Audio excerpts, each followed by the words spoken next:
Muy buenos días a los radioescuchas que nos sintonizan en la frecuencia de Telemetro Radio, a quienes nos ven por streaming a través de Metcongo, así como en RPC Televisión, en señal de televisión digital terrestre, y a los miles que desde cualquier parte del mundo nos siguen en las plataformas de Telemetro Cuarto Poder en YouTube. Bienvenidos a la emisión de hoy jueves 13 de junio del año 2024. En materia internacional, bueno, el tema tiene que ver con las fuertes lluvias que podrían inundar el sur de la Florida por tercer día consecutivo.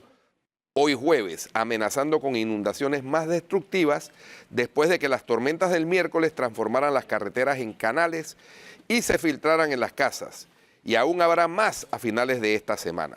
El gobernador de Florida, Ron DeSantis, declaró una emergencia para los condados de Broward, Collier, Lynn, Miami-Dade y Sarasota después de que peligrosas inundaciones inmovilizaran las operaciones de infraestructura crítica el miércoles, incluidas las principales carreteras interestatales, carreteras, escuelas y aeropuertos.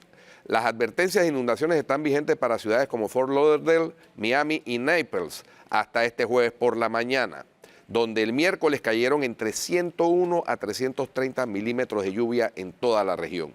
Es posible que se produzcan precipitaciones adicionales de hasta 50 milímetros en el área. Las alertas de inundaciones están vigentes hasta el viernes por la noche en todo el sur de la Florida, donde se esperan más rondas de fuertes lluvias. Las graves inundaciones en Hallandale Beach sumergieron los automóviles hasta el parabrisas en algunos lugares, lo que obligó a algunos conductores a abandonar sus vehículos atascados y caminar hacia un lugar seguro. El Aeropuerto Internacional de Miami y el Aeropuerto Internacional de Fort Lauderdale, Hollywood, lideraron el país con la mayor cantidad de vuelos cancelados o retrasados ayer miércoles, con más de 1.200 interrupciones. Se espera que los problemas con los viajes aéreos continúen hasta el fin de semana laboral. Por otra parte, en Italia, la cumbre del Grupo de los Siete comenzó en Brindisi, en el sur de Italia, región de Apulia, centrada en la ayuda a Ucrania en la guerra con Rusia, con la llegada de los líderes al Hotel Borgo Egnazia, donde fueron recibidos por la primera ministra italiana Giorgia Meloni. La anfitriona acogió a los mandatarios de Estados Unidos, Francia, Alemania, Canadá, Reino Unido y Japón, además de los líderes de la Unión Europea, que después firmaron en el libro de honor del exclusivo resort elegido por Meloni para un encuentro en el que también se espera hoy al presidente ucraniano Volodymyr Zelensky.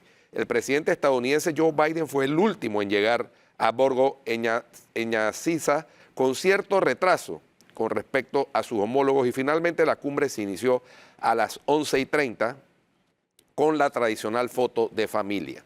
Además del apoyo a Ucrania centrado en la negociación de un préstamo valorado en hasta 50.000 millones de dólares, sobre que podría llegarse a un acuerdo marco hoy mismo, la guerra de Gaza, la rivalidad con Rusia y la relación con China serán otros temas destacados de la cumbre de tres días que concluirá el próximo sábado.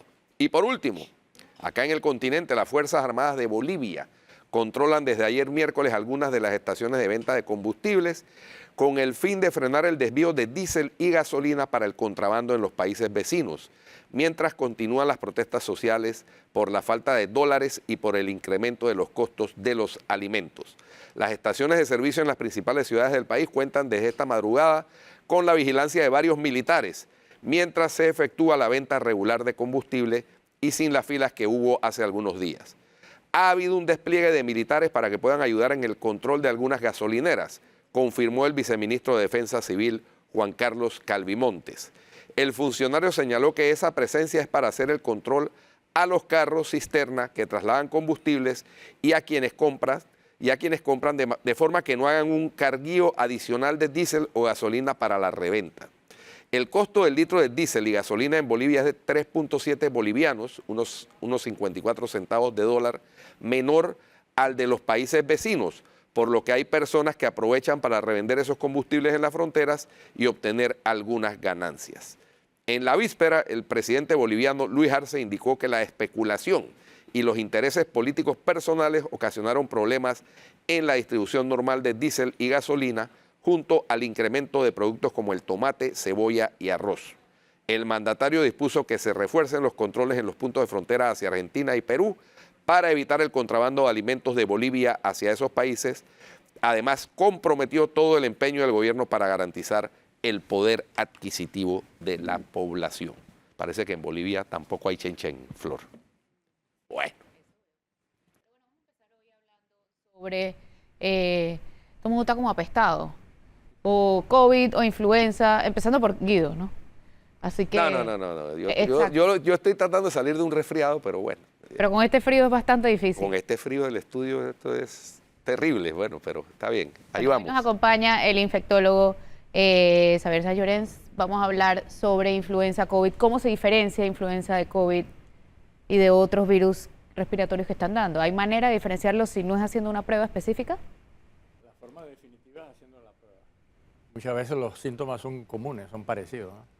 Uno puede tener alguna que otra diferencia, pero en términos generales no es tan fácil por síntomas decir esto es gripe, esto es COVID, esto es sincicial, esto es para influenza. Hay muchos virus respiratorios, entonces hacerse la prueba es fundamental para etiquetar realmente qué es lo que está causando el problema. Doctor, Más o menos todos son los mismos síntomas y duran la misma cantidad de tiempo, más o menos. En términos generales sí, si no se complica. Si se complica, entonces ya pasado el tiempo se extiende un poco, ¿no? y puede haber una secuencia. Puede ser que una persona se contagie de COVID, después se contagie de influenza, después de un resfriado o gripe común y corriente. ¿Seguro? ¿Sí? Ese va a ser mi caso. Hay muchas entonces. reinfecciones a lo largo del año, sobre todo en la época lluviosa donde circulan más los virus respiratorios, ¿no? Correcto. Y hay también a veces incluso coinfecciones, en que en un determinado momento una persona puede tener COVID y puede tener influenza a la vez, ¿no? Eso también se da. Pero Podemos- ¿vale la pena hacerse la prueba cuando en 5 días o 6 ya uno está fuera de eso? No, lo ideal es hacerse la prueba rápido, porque incluso hay tratamientos que el tratamiento se sabe que si se toma en los primeros días de la enfermedad es mucho más efectivo, ¿no? Entonces ya después de 4 o 5 días ya no tiene sentido dar tratamiento porque ya son menos eficaces los fármacos, ¿no? Por eso el Remdesivir. diagnóstico temprano es vital. Remdesivir, ¿se está usando cuándo, en qué momento sirve, en cuál no? Lo que más se usa en COVID es Paxlovid, que es el más efectivo de todos, y es además por vía oral, ¿no? El Remdesivir es por vía endovenosa, ¿no? Entonces lo ideal es que en los primeros 4 o 5 días de síntomas una persona empiece a tomar los medicamentos si es una persona de riesgo que se puede complicar. Por ejemplo, alguien de mucha edad o alguien que tenga una comorbilidad de fondo son casualmente los de más riesgo a complicarse. Entonces, En teoría es para prevenir un long COVID. para prevenir las complicaciones de la enfermedad, pero también se ha visto que tomados temprano también pueden prevenir el long COVID. Exacto. ¿Podemos decir que estamos frente a la presencia de una epidemia de influenza? No es fácil decirlo porque se necesitan trazar las gráficas de 5 años antes y compararlas en el tiempo, ¿no? Eso se llama, por ejemplo, en epidemiología se llama un canal endémico. Entonces, si el número de casos supera el canal endémico, entonces ya estamos hablando de canal epidémico, ya estamos hablando de epidemia. En el Hospital del Niño, en epidemiología, hemos hecho con el doctor Raúl Esquivel los trazados y está cerca del nivel epidémico, pero por ahora se comporta como otros años en cuanto a cantidad de casos. Pero todavía falta, ¿no? Todavía falta quizás 3, 4 semanas más de influenza para ver cómo anda el número de casos, ¿no? Y sigue la campaña de vacunación, entonces, porque he visto que se ha hecho énfasis en la necesidad de vacunarse para evitar que los casos se agraven, ¿no? Por supuesto, la vacunación es la herramienta de salud pública más importante para prevenir complicaciones, hospitalizaciones y fallecimientos, ¿no? No previene tanto la infección en sí, o sea, tú te vacunas y te puede dar, pero no te da tan severa, ¿no? Y el porcentaje de personas que después de COVID les queda los efectos prolongados ¿en qué porcentaje está? Hay unas estadísticas internacionales, aquí en Panamá realmente no tenemos estadísticas sobre eso, porque no hay un seguimiento adecuado de los casos de COVID prolongado, pero las estadísticas internacionales en adultos indican que 10, 15, 20% por ahí de las personas pueden tener complicaciones a largo plazo. ¿De qué tipo? Y a largo plazo digo, incluso hasta 3 años después, se mantienen en el tiempo. ¿Se mantienen o después dan?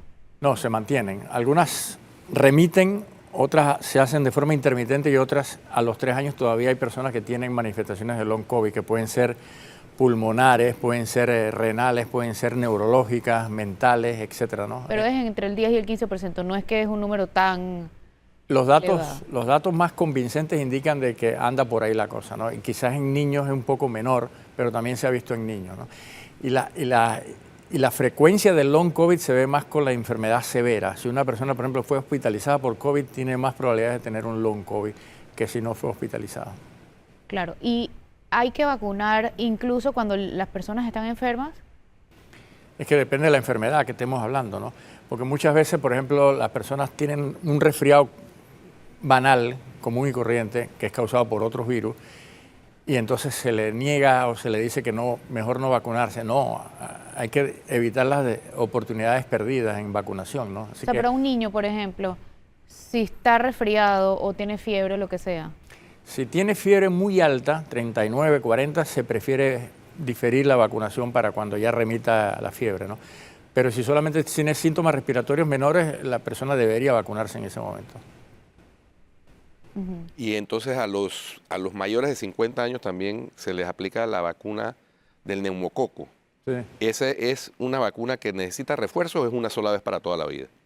Es una buena pregunta, pero usualmente esa vacuna no necesariamente necesita refuerzo. Por lo menos es una vacuna que te puede proteger por 10 años o más si estás bien vacunado contra el neumococo. El neumococo es una bacteria, no es un virus, ¿no? Pero es una bacteria que se aprovecha de los virus para causar complicaciones y causar pulmonía o neumonía, ¿no? Entonces, sobre todo en adultos mayores y también niños muy pequeños. Entonces, la vacunación por neumococo es tradicional en este país desde hace mucho tiempo y vale la pena que el adulto mayor actualice sus vacunas, que son muchas, pero que previenen que tenga una enfermedad complicada y facilitan que tenga una vejez más o menos con calidad de vida, ¿no? Y en el caso de la vacuna de influenza y COVID, hoy día son dos. Te quieres poner en influenza y una de COVID. No hay como alguna actualización de que puedas ponerte la misma, las dos en una misma jeringa. Sí, es una buena pregunta porque de hecho ya la empresa Moderna y algunas otras ya están anunciando vacunas combinadas, ¿no? Que tienen influenza y COVID en la misma jeringa. Entonces para el 2025, lo más seguro es el próximo año, ya vamos a tener vacunas combinadas, ¿no? Y eso facilita la vacunación porque con una sola inyección ya yo me protejo contra dos enfermedades importantes. Sí, pero por ejemplo, esas las sacas del vial, ¿ok? La del COVID, por ejemplo, que sacaban varias de un solo vial. La pregunta es, si en la misma jeringa meten la del COVID y la de influenza, ¿eso no hace lo mismo? Es que eso hay que estudiarlo, ¿no? Porque a veces hay interferencia entre los virus, ¿no? Ah. Pero, como te dije... Pero es que da igual si el mismo día vas y te pones la influenza y la de COVID, ¿no? No, claro, el mismo día tú te puedes poner una inyección de COVID o una inyección de influenza, pero son dos inyecciones. La idea es que en una sola inyección estén combinados los dos virus. Y eso para el 2025 lo vamos a tener. Así que con una sola inyección... ¿Y en Panamá? Bueno, en Panamá esperemos que las próximas autoridades de salud sean bien activas y dinámicas en términos de aceptar las vacunas y los nuevos... ¿Y esa vacuna combinada va a ser con la tecnología del ARN mensajero? Claro, exacto. Por ahora sí. Sí. Pero seguramente vendrán otras plataformas tecnológicas, pero por ahora son las más fáciles de producir rápido. Y como el virus de influenza y el virus del COVID mutan frecuentemente, lo importante es que la vacuna esté actualizada para los virus que estén circulando, ¿no? Entonces la tecnología de RNA mensajero facilita que la producción y la elaboración sea mucho más rápida. Bueno, y eso a pesar de la cantidad de barbaridades que se dicen en las redes sociales, vinculando cuestiones que nada tienen que ver. Por ejemplo, la tecnología 5G de comunicaciones celulares, la tratan de vincular con la tecnología de ARN mensajero para la vacunación del COVID. Y hay gente que cree en esas todos esos mitos fantasías. Han sido desmentidos por la ciencia. Por la ciencia, veces, claro. ¿no? Pero ahí están los grupos estos. Sí. A mí sí me parece como que cada vez el COVID da más, bueno, no es que me parece, es lo que hemos visto y lo que ustedes decían desde el principio, cada vez iba, o sea, que esto iba a seguir dando, ya se iba a volver otro resfriado, pero cada vez ha ido dando menos. Sí, es mucho menos severo por dos razones. Una es que hay una buena inmunidad poblacional y hay mucha gente que le ha dado COVID y que se ha vacunado. Entonces ya claro, hay bastante protección contra la enfermedad severa por el virus del COVID. Y lo otro es que el virus del COVID ha ido evolucionando para encontrar un nicho endémico y quedarse ahí para siempre, llamarlo de alguna manera, ¿no? Entonces el virus le interesa infectar, contagiar, pero no matar, para poder coexistir, ¿no?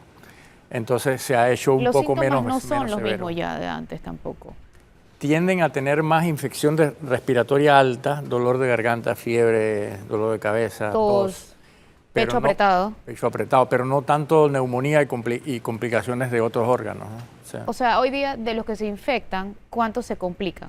Ya sabemos que con long COVID quedan de 10 a 15%, que pueden ser desde muy leves hasta muy severos y que suelen dar sobre todo en personas que sí fueron hospitalizadas por COVID. Pero de las personas que les da COVID, ¿cuántos les da leve?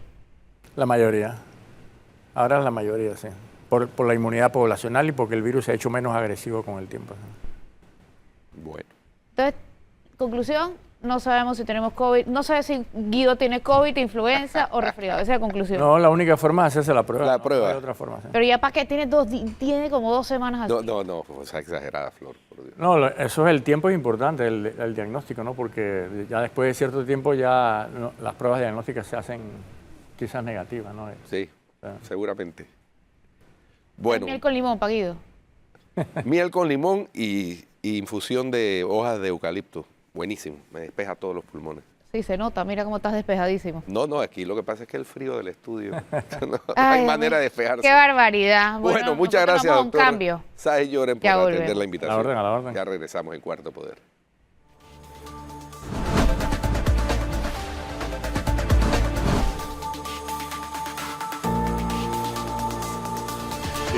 Sí, todavía sigue el cierre de calle en Suntrax, ¿ve? Ahí estoy viendo. Es cerrada O sea, ese congestionamiento en la avenida Balboa, pero también hay otras calles de la ciudad cerradas. y también el área del corredor sur también está cerrado. Ellos Suntrax. juran que si van a protestar le van a abrir la cuenta de nuevo. O sea, yo de verdad no entiendo. Aquí me está diciendo que en la ciudad de la salud, cierre de Suntrax también en ciudad de la... Imagínate, el área aquí de la ciudad de la salud, Qué barbaridad. Centenario, una ciudad trancada. Bueno, a ver si el próximo gobierno Sí, porque ellos están pone pidiendo que orden, los porque bancos este le no. acepten. Bueno, ayer el presidente electo, José Raúl Mulino, por cierto está cumpliendo años hoy, en la Cámara de hoy Comercio. cumpleaños del presidente Hoy electo. cumpleaños. Mira 13 tú, de junio. mira, ¿viste? Guido le está mandando su saludo de 65 cumpleaños. años, 65 años. Mira. Dio un pero hay mensaje que de mandarle que saludo no de cumpleaños. permitiría que vuelvan a secuestrarnos en las calles. Por eso. Así que... Por eso sé digo si que va a están- ser Tú próximo no vas a gobierno. felicitar al presidente electo. están ¡Feliz tanteando. cumpleaños! ¡Feliz cumpleaños! No me hay que felicitar al presidente electo. Felicítalo, pues. Sí, bueno, feliz cumpleaños, claro. Está, ya Guido arrancó. Ya Guido tenía la información esa. Que Lo había dicho anteriormente. Dice que hoy el invitado que viniera hoy tenía que cantarle cumpleaños, entonces le toca cantarle cumpleaños. ¿Pero a quién le toca? Alejandro Pérez. Alejandro Pérez. Oiga, nos acompaña hoy Alejandro Pérez, candidato a diputado por el circuito 8-4, por el partido Realizando Metas, y quien ha impugnado inicialmente y ha interpuesto un recurso de apelación ante el Tribunal Electoral. Hoy Hoy- lo interpongo. Hoy lo vas a interponer. Es el último día para interponerlo. Bueno, ¿cuál es porque ya nos explicó, por ejemplo, el otro día nos explicaba el abogado Herbert Young, cuál es el fundamento de la impugnación en el caso de la diputada y aspirante a diputada a reelegirse, Zulay Rodríguez? ¿Cuál es el fundamento El de fundamento la mío- impugnación y en este caso de la apelación Y el día de la Alejandro Pérez? proclamación, los representantes del partido ante la Junta de Escrutinio Circuital del 8-4 lo advirtieron que si no contaban 11 actas íbamos a pedir la anulación de la proclamación y del resultado de las elecciones.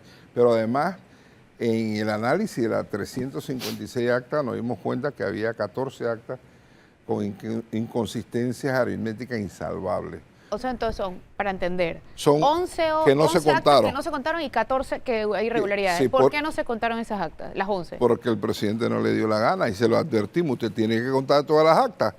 Porque ¿Pero cuál si, fue el si argumento? contaban esas actas, íbamos a tener el mismo resultado que en el TER. El partido obtenía un medio cociente electoral, pero él no le dio la gana porque él dijo que esas actas eran insalvables, que yo no sé qué, y que ellos tenían la facultad, de acuerdo al decreto 49, que por cierto fue derogado.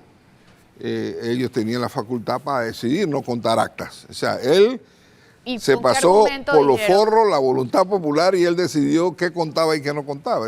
Pero, ¿bajo qué argumento? de que no podía verificar la exactitud del acta. Por supuesto no podía verificar, porque muchas actas, por ejemplo, hay una acta, y esto también es un problema de integridad personal, hay una acta donde un candidato de libre postulación le pusieron 791 votos, cuando todos sabemos que ninguna mesa puede tener más de 500 electores. Pero además de eso, en ninguna mesa del circuito votaron 500 electores. Entonces, yo me imagino que si yo soy candidato, yo soy una persona íntegra, y yo veo que me ponen 791 votos cuando eso es imposible, yo debía decir, esta acta está mala. Bueno, esa acta se contó así en esas circunstancias. Eso es lo mismo que estaban denunciando que pasó en San Miguelito, que contaron para los votos válidos, sumaron los votos plancha y los votos selectivos, y luego se subsanó. Por eso que había una diferencia con el TER. Acá no se subsanó porque no se contaron. Esa es la diferencia. ¿Y cuáles son las irregularidades en las 14 otras mesas? Por ejemplo, en una mesa el partido obtuvo 56 votos y cuando baja a la adjudicación por cada uno de los candidatos tenemos 0 votos. O sea, el partido sí sacó votos y los candidatos no sacaron votos. Sí. Ahora, y en esa impugnación, la cual, insisto, no fue admitida en una primera instancia, ¿afecta directamente esos conteos su candidatura de manera directa? O sea, correcto, la suma de esos claro, votos porque pudiesen darla. Porque es que esta mañana conversé con uno de los candidatos ahí de los candidatos ahora diputado proclamado en el 8-4, y él me decía que la cantidad de votos que sacó, por ejemplo, la coalición Vamos, es histórica en el circuito 8-4. No, pero es que yo no iba contra los cocientes. Vamos a cociente en mi circuito, yo no iba contra ellos, yo iba contra la última adjudicación que se hizo por residuo, porque primero había que adjudicar por medio cociente y se adjudicó por residuo al no contar las 11 actas, y eso afectaba única y exclusivamente a Grace Hernández. Sí, pero en su impugnación sí se afecta a todo. No, lo que pasó, ahí pasó que yo todavía desconozco. Es un circuito plurinominal. El boletín debe sacar la proclamación de los 5 diputados. Ajá. Bueno, a mí me sacaron una primero. Una. La de Ernesto Cedeño. La de Ernesto Cedeño, y después sacaron 4. Entonces, ¿por qué se publicó un solo boletín? Porque a la Secretaría General del Tribunal Electoral le dio la gana. Entonces, yo lo vi como una cáscara y no impugno ahora a la de Ernesto Cedeño porque no es la que yo quiero, y cuando yo vaya a impugnar los 4 me va a decir, no, esto es extemporáneo porque debiste impugnar la de Ernesto Cedeño. Ya entiendo, por esa razón entonces... Por esa razón tuve que impugnar la de Ernesto Cedeño y un domingo. ¿Me explico? Entiendo, porque a diferencia por lo menos de la Zulay Rodríguez, que ya fue admitida en primera instancia, sí era específicamente contra el proclamado que ella consideraba que afectaba su proclamación en todo caso, ¿no? Bueno, a mí me afectó la última adjudicación por residuo, y eso está claro en mi demanda. Pero me salieron con esto, me dividieron las proclamaciones y sacaron a Ernesto Cedeño. Yo no tengo que ver a Ernesto Cedeño, sacó un cociente. ¿Cómo yo lo voy a impugnar si yo estoy peleando por un medio cociente? O sea que al final sería solamente contra Grace Hernández. Exactamente. Pero está incluido todos los candidatos.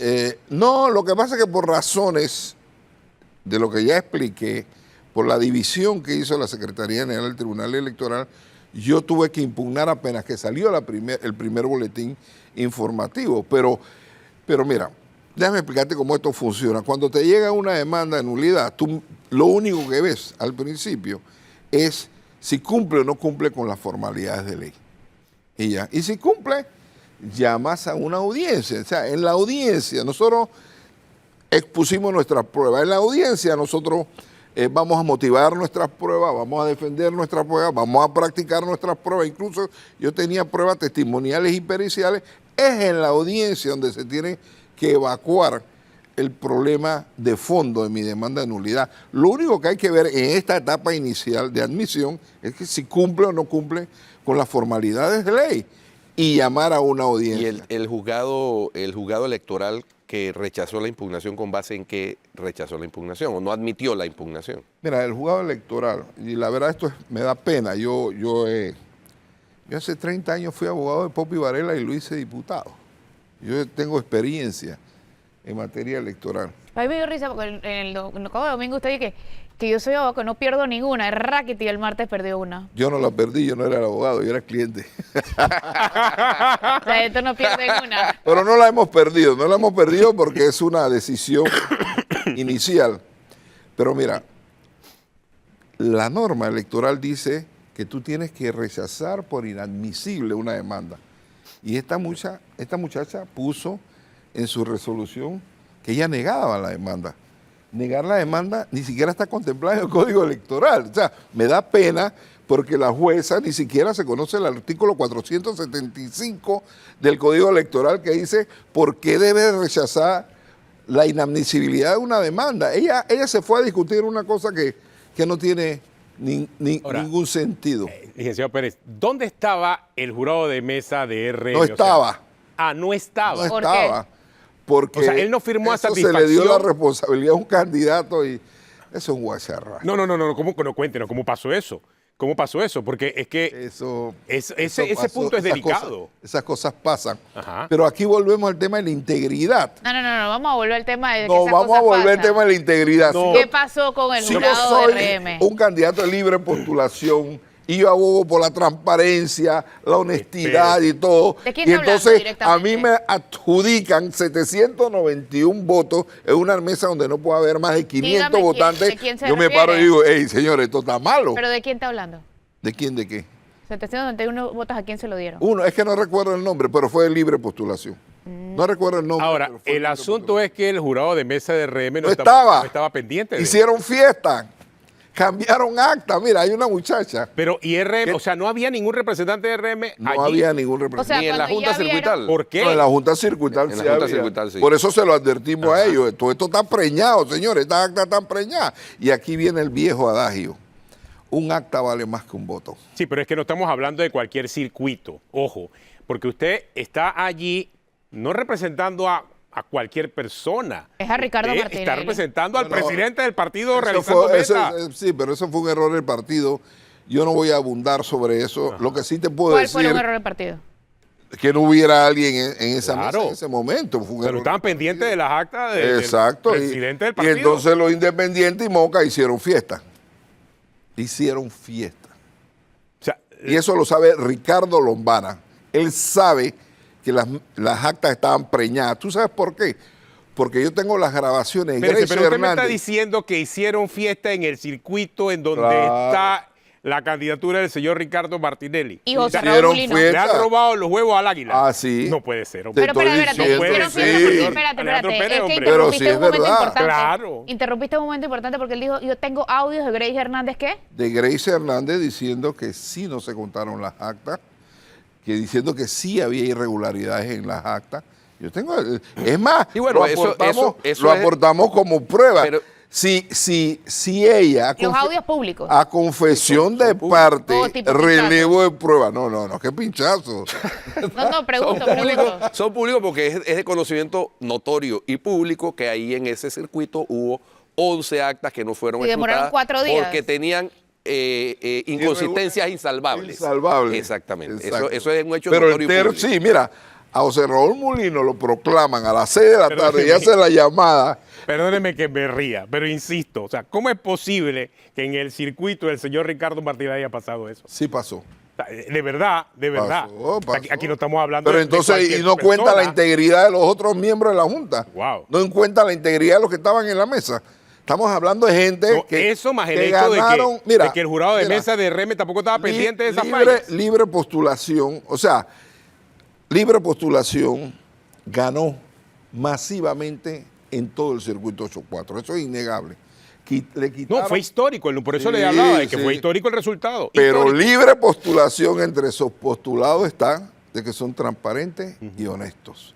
Si yo sé que hay un acta preñada, yo soy de libre postulación o de Moca, que es el mismo discurso, yo digo, señores, esto no puede ser. Aquí hay más de 500 votos por mesa. Esto está malo. Pero todos salieron a defender el triunfo con actas preñadas. Esa es la realidad de eso. Entonces, estamos hablando de un problema de integridad. Yo cuando me sometí a este proceso electoral, yo no busqué influencia, nada, ni ahora he buscado influencia. Yo no voy a permitir que nadie del gobierno entrante entre a meter sus manos en mi problema electoral. A mí que me lo decida el Tribunal Electoral y pase lo que pase. Alejandro, yo voy a seguir siendo Alejandro Pérez, ¿me explico? pero es un problema de integridad aquí también, no es un problema de que tú cometiste un error. Yo cometí un error frente a gente que se vende como íntegro y honesto. Tiene razón. Y son tremendos sinvergüenza. Alejandro, una acotación. O sea, lo de actas preñadas, bueno, sí, hubo errores por lo que anotaba Flor, ¿no? Que sumaban los votos plancha y los votos selectivos y eso hacía que se inflaran los votos. Pero había unos contadores públicos autorizados hubo errores, en las juntas de escrutinio. Porque el Tribunal Electoral en una primera instancia no admitió la denuncia, no admitió la impugnación. Mi pregunta es... Sí, no, ese es el punto. Pero no, por eso, pero ese es el punto. Allá voy. ¿Se altera o en base a las actas? Por la decisión del Tribunal Electoral no hubo actas preñadas, no hubo errores, no hubo nada. Eso es lo que está transmitiendo el Tribunal Electoral si no admite la impugnación. Ese es el punto. Exacto, usted por eso lo está llevando clarito. Usted lo está llevando ante los magistrados. Es que ellos y también es público, porque eso es un escrutinio público, que había contadores públicos autorizados en cada junta de escrutinio, que eran los que hacían la depuración de lo que se pudiera depurar. Mandarlo a primer grado de primaria, contaban mal. Una pregunta, pero la denuncia fue hecha en base al TER o frente a las actas finales de la proclamación. Eso es lo que iba. O sea, Raúl Mulino lo proclaman a las 6:30 de la tarde presidente en base al TER. Y a mí cuando sale el TER proclamándome como diputado me tumban el TER. Entonces, esa es la diferencia. Ha habido diferencias. Mira, José Raúl Mulino después le contaron los votos, actas por actas. Y a mí contaron las actas primero antes del TER. Yo no entendí nada. Aquí hubo definitivamente una situación irregular. Yo espero que los magistrados del tribunal... Pero la denuncia es en base al TER.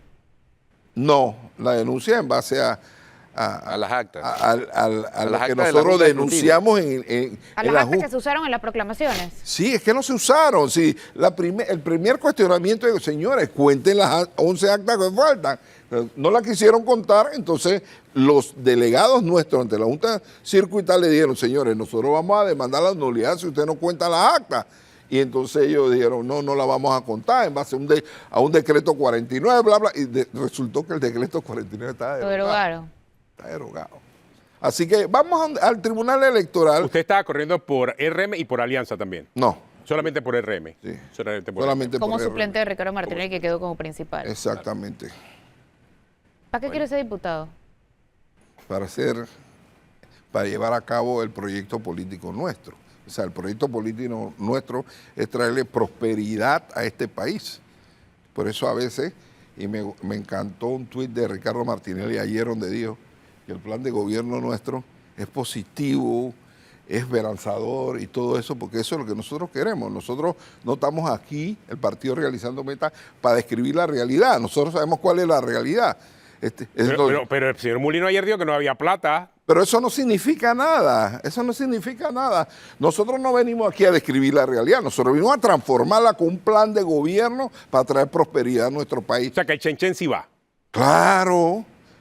Es que porque si nosotros nos ponemos a llorar y decir, no hay esto, no hay lo otro, que Nito Cortizo dejó el país enterrado, que lo que viene es lo peor, el mundo se va a acabar, entonces ¿para qué nosotros corrimos? Si nosotros corrimos porque nosotros tenemos un plan de gobierno, una propuesta de gobierno para traerle prosperidad económica a los panameños. Tú dijiste que la primera ley que presentarían sería la de amnistía. La amnistía. ¿Eso cómo contribuye a esto de mejores días para el país? ¿Qué hablas? Mira, todo lo que se le ha hecho contra Ricardo Martinelli, y eso está documentado en Naciones Unidas, eso está documentado en la Comisión de Derechos Humanos, la Comisión Americana de Derechos Humanos, ha sido persecución política. Esto están todo lo que se ha publicado de las conversaciones entre Kenia Porcel y Juan Carlos Varela. Todo esto es una persecución política. Incluyendo la condena a los hijos en Estados Unidos, señor Pérez. Mira, la condena a los hijos en los Estados Unidos es un proceso aparte, no tiene absolutamente nada que ver con Panamá. Sí, pero si fueron dineros supuestamente de Odebrecht por contratos públicos en Panamá y por eso es que fue designado corrupto el señor Ricardo Martinelli por el Departamento de Estado. Ningún contrato público que esté ligado directamente ni a Ricardo Martinelli ni a sus hijos. Ninguno. Ningún contrato público. Eso fue lo que se vendió. En el caso de New Business también se vendió eso. Un diputado del panameñismo, siguiendo instrucciones de Juan Carlos Varela, fue a la Asamblea Nacional y dijo que New Business se había financiado con plata de un contrato de David Ochi. Eso es falso. Ricardo Martinelli sacó de un plazo fijo, rompió un plazo fijo y puso su plata de un plazo fijo, y eso no lo digo yo, lo dice el perito de la acusación, de que su plata era legítima. Lo que pasa es que fueron 10 años de persecución política que a José Raúl Mulino nada más le tocó un pedacito, 6 meses preso, pero a Ricardo Martinelli, preso en los Estados Unidos, preso en Panamá, persecución, esto, lo otro, a mí, me metieron 2 alcances la DGI. Porque yo no soy corrupto, ni era miembro de ningún gobierno. En la época de Juan Carlos Varela. Y en esta también. En esta la vez pasada me metieron $19,000 y ahora me metieron $12,000. ¿Y en el caso de Juan Carlos Varela, qué alcance le hizo? 19 y ahora 12. Y entonces... Y en el gobierno de Martinelli sí no lo auditó Cucalón, ¿no? Saqué... No, como auditarlo Cucalón. Por eso. Yo soy abogado del hijo de Cucalón. Iba a salir libre. Oiga, Alejandro, más para aclarar el tema de la amnistía. Sí. O sea, lo de la ley de la amnistía, ¿es una línea de la bancada RM o es una línea suya si usted llega a la Asamblea? No. Es mi idea. Su idea particular. Personalmente, porque yo tengo una tesis de que nosotros, el artículo 4 de la Constitución dice que tenemos que acatar las normas internacionales. Una de las normas internacionales es el convenio de asilo político. Donde va llegando, qué pena la interrupción. Dale. Va llegando el presidente electo, eso es a Samaria, allá en San Miguelito. Ahí es donde va a ser el anuncio oficial de los estamentos de seguridad. Así es, en donde todo el mundo parece que ya sabe que Jaime Fernández va a ser el nuevo director de la Policía Nacional, y es el anuncio que va a hacer el presidente electo en unos minutos allá en San Miguelito, en el área de Samaria, un área que se ha estremecido, por lo menos este fin de semana, con una serie de hechos violentos. Ahí va con el ministro de Seguridad designado, Fran Ábrego, y con Astrid Salazar y Rafael Berrocal. Vemos a Astrid Salazar muy pendiente de toda la comunicación del presidente electo. Bueno, vamos a un cambio y regresamos con la para seguir hablando con Alejandro Pérez sobre el proceso electoral en el circuito 84 y proyectos que tiene como en caso de ser proclamado diputado. Vamos al cambio.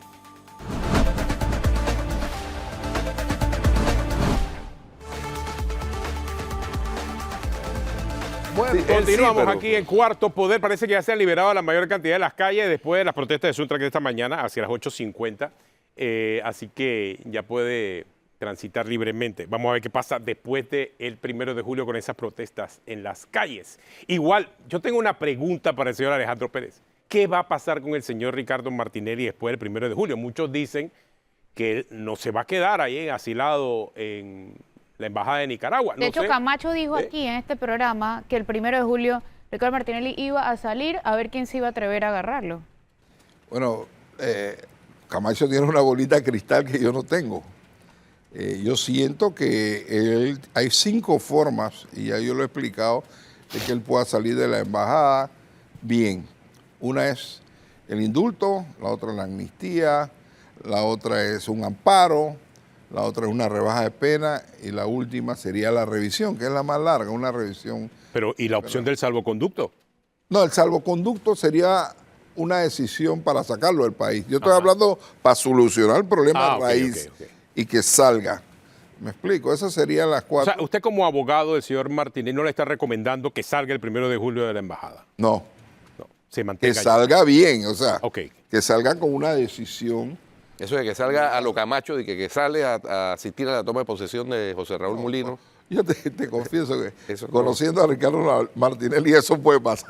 No, claro, eso es lo que le iba a decir, ¿no? Eso puede ocurrir. Puede pasar. Eso puede ocurrir, poniendo en una situación comprometedora al nuevo gobierno que asume. Por supuesto, porque está vigente una orden de detención. Exacto. Entonces, o sea, si el señor Ricardo Martinelli pone un pie fuera de la embajada, la policía tiene que capturarlo. Inmediatamente. Y no es un tema de influencia, es un tema de procedimiento. Claro. O sea, es lo que queda y lo que pasaría, señor. Si hay policía fuera de la embajada, sí. Puede pasar. O sea, puede pasar. Puede ocurrir. Sí. Digo, conociéndola a él, eso puede pasar, digo. Claro. A mí también me sorprendió lo de la embajada de Nicaragua. Esas cosas pasan. ¿Cómo? ¿A usted no le habían informado que iba a asilarse? No, para nada. ¿Lo tomó de sorpresa eso? También, pero para mí es natural. La sorpresa de Ricardo Martinelli para mí son naturales porque él es muy espontáneo. Mira, él es una persona muy creativa, para que sepa. No nos hemos dado cuenta a lo largo del tiempo. Muy creativa. Nadie lo duda, yo creo. Entonces, cualquier Nadie lo cosa duda. puede pasar. Nadie lo duda. Pero yo no como abogado no puedo ser menos que categórico diciendo que como abogado me gustaría que él saliera de la embajada con su problema judicial resuelto. ¿Cómo se podría resolver legalmente? Las 5 formas que te dije: indulto, amnistía, amparo, Rebaja de pena y revisión. Esas son las 5 formas. La rebaja de pena estaría en manos del presidente. El indulto también. El indulto también pudiese estar en manos del presidente. El salvoconducto también. El salvoconducto No, también, pero esa no es una obviamente. solución. No es una solución. Esa no es solución. La amnistía quedaría en manos de la Asamblea. Por eso sería su La proyecto a presentar. revisión sería ante la sala penal de la Corte Pero Suprema de presentando Justicia. qué Una elemento revisión nuevo. con un elemento nuevo. ¿Qué elemento nuevo? Lo tenemos. Tenemos los elementos nuevos, pues no lo vamos a usar ahora. ¿Por qué?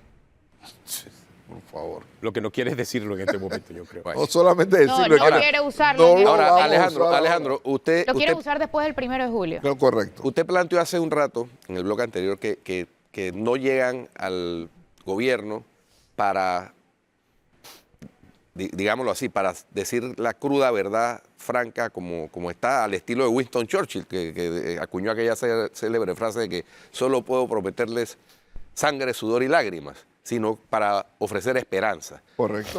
Pero la esperanza tiene que estar basada en la realidad también. Bueno, que nosotros tenemos qué? un plan de gobierno bien estructurado, tenemos tremendos proyectos que con todo eso nosotros creemos que vamos a producir, vamos a sacar del estancamiento económico al país, vamos a producir un crecimiento económico importante, vamos a generar empleo, vamos a dinamizar la economía, vamos a buscar como parámetro fundamental la prosperidad económica. Eso es lo que nos mueve a nosotros y eso es lo que motivó a Ricardo Martinelli a volverse a tirar como candidato a presidente, porque él quería que volviéramos a la época en la cual hubo mucha abundancia. Está muy bien, pero ahora no es esa misma época y el Pero eso lo presidente sabemos y el todo. presidente electo lo que dijo fue solo quedan 500 millones para inversión en los 6 meses del 2021. No hay plata, no hay plata. Pero eso lo literal. sabemos, o sea, ¿en qué país ustedes estaban? Todos sabemos que no hay plata. No, sí, pero no es lo Ey. mismo que sepamos a que el presidente electo lo diga. Aprende- Después de haber eso es así. prometido, que iba a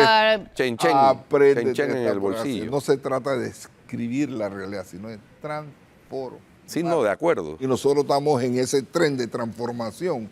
A Así que, propósito de tren, uno de los proyectos es el tren correcto. David Panamá. Y la Así- terminación del puente sobre el canal de Panamá, Ese- que va a generar mucho empleo. Eso es un proyecto que lleva ya cuántos años. No, pero eso nosotros lo vamos a dinamizar.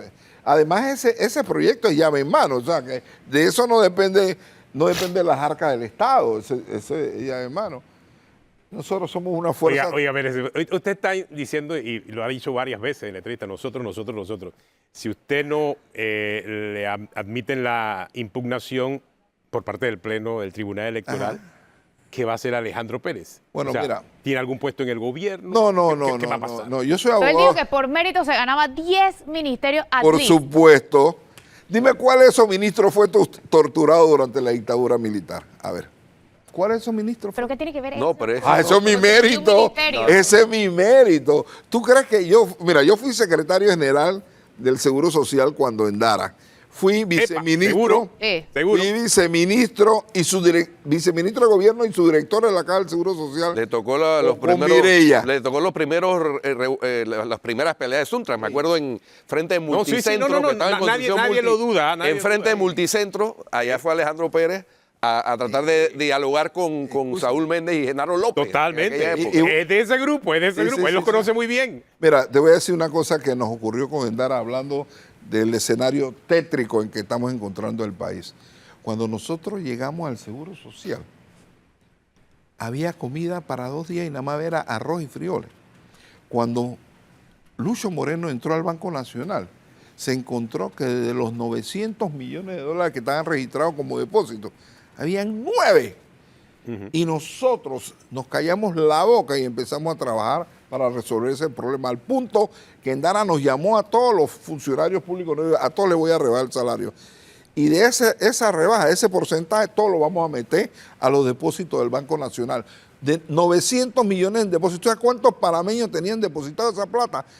Y no tenían la plata. Y nosotros, antes de que se fuera Endara, repusimos... O sea, usted está dándole ideas al presidente Molino de cómo enfrentar no solamente eso, de cómo enfrentar la en las dos últimas administraciones, después de la del señor Ricardo Martinelli, lo que hemos visto sí es un comportamiento de los gobiernos que ganan, tanto el del señor Juan Carlos Varela culpando al anterior, como el del señor Cortizo culpando al anterior y a la pandemia.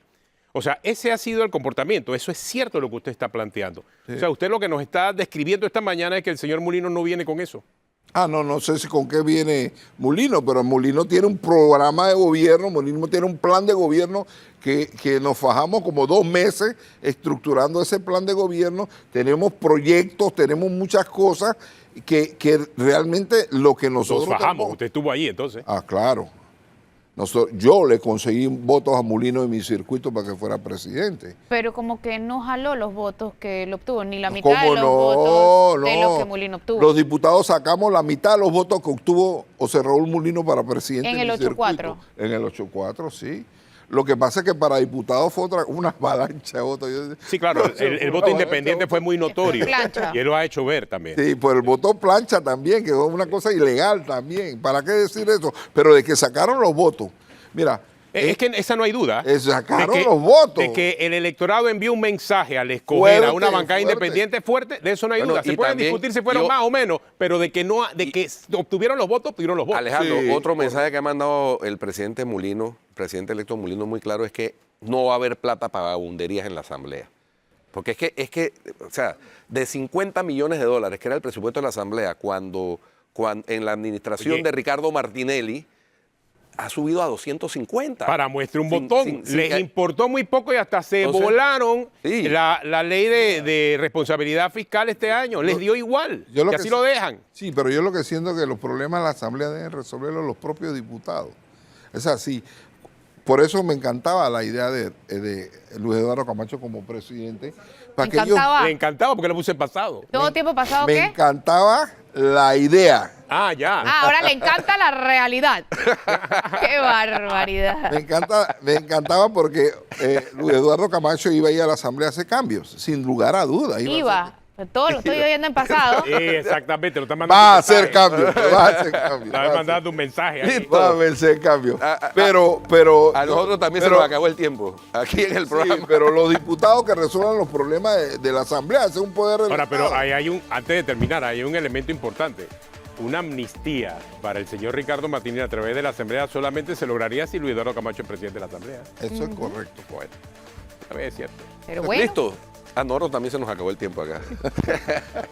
Si usted sigue en Telemetro Radio, siga con los muchachos del brunch y en RPC Televisión la retransmisión de Calle 7. Hasta mañana. Gracias, Alejandro. Bueno.